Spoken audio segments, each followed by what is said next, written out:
RSS. आखिर RSS से क्यों डरती है दुनिया?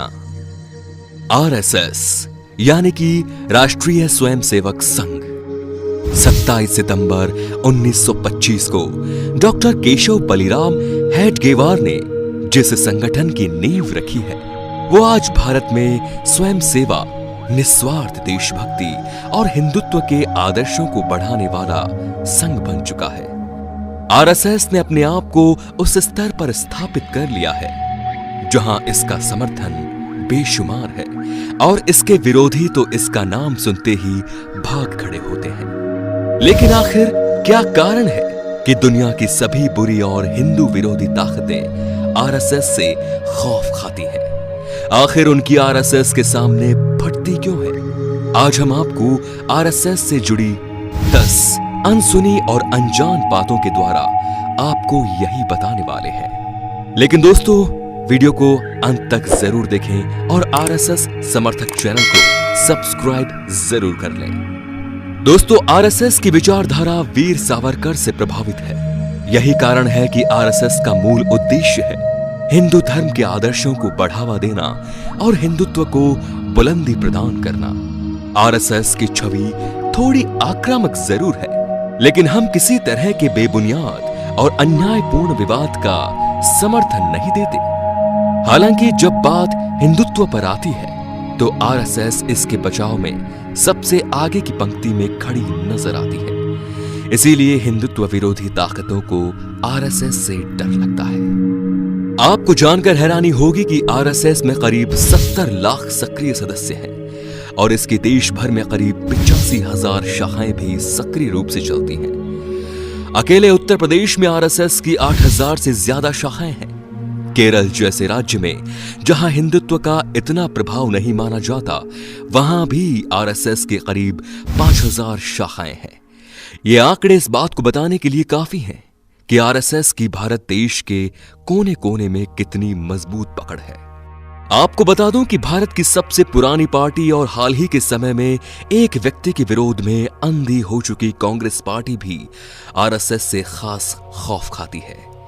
इसका कारण है आरएसएस की हिंदुत्ववादी छवि, जो कांग्रेस की तथाकथित सेक्युलर छवि के खिलाफ जाती है और कांग्रेस को हर बार एक वर्ग विशेष के फायदे के लिए देश से दगा करने से रोकती है।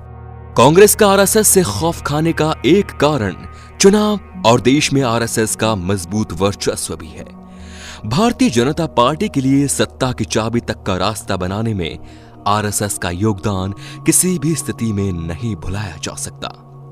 आरएसएस की छवि जरूर एक हिंदूवादी संघ की है, लेकिन इसका मतलब ये बिल्कुल भी नहीं कि हम हिंदू, मुस्लिम और ईसाई धर्म गुरुओं की तरह दूसरे धर्मों के लोगों को डरा धमकाकर और पैसे का लालच देकर उन्हें हिंदू बनाना चाहते हैं। आरएसएस की शाखाओं में हर धर्म के इंसान का स्वागत होता है और आरएसएस को दूसरे धर्म के त्योहारों पर विशेष आयोजन करते हुए भी देखा गया है। इसके कारण आरएसएस को न केवल हिंदू बल्कि देश के मुस्लिम और दूसरे धर्मों के लोगों का भी बड़ी संख्या में समर्थन हासिल है।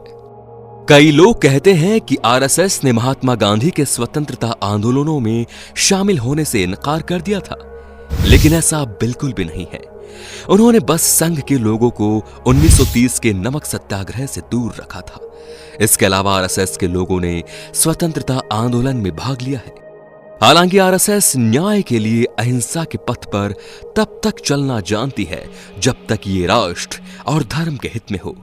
नहीं तो महाराणा प्रताप और वीर शिवाजी की इस भूमि ने हमें शस्त्र उठाना भी सिखाया है। भारत पाकिस्तान के बंटवारे के दौरान आरएसएस ने पाकिस्तानी पंजाब में फंसे कई हिंदू परिवारों की जान बचाई थी। महात्मा गांधी और पंडित जवाहरलाल नेहरू ने आरएसएस की चाहे जितनी निंदा की और जितना विरोध किया, लेकिन आरएसएस ने अपने कार्यों से उन दोनों को भी आरएसएस के प्रति अपनी सोच बदलने पर मजबूर कर दिया था। भारत की सुप्रीम कोर्ट तक कह चुकी है कि भारतीय सेना के बाद अगर कोई भारत की सच्ची रक्षा कर रहा है तो वो है आरएसएस। पाकिस्तान के खिलाफ 1947 और 1965 के युद्ध में आरएसएस के कार्यकर्ताओं ने बिना किसी स्वार्थ के अपनी सेवाएं दी थी। आरएसएस का डंका सिर्फ भारत में ही नहीं बजता, बल्कि हमारा पड़ोसी देश पाकिस्तान भी इससे खौफ खाता है। स्वतंत्रता के बाद आरएसएस पर कुल 3 बार प्रतिबंध लगाया जा चुका है। देश में पश्चिमी संस्कृति का प्रचार प्रसार करने वालों और दूषित सेक्युलरवादियों ने 1948, 1975 और 1992 में आरएसएस पर प्रतिबंध लगा दिया था। लेकिन देश का सच्चा हित सोचने वाली आरएसएस न कभी झुकी है और न कभी झुकेगी।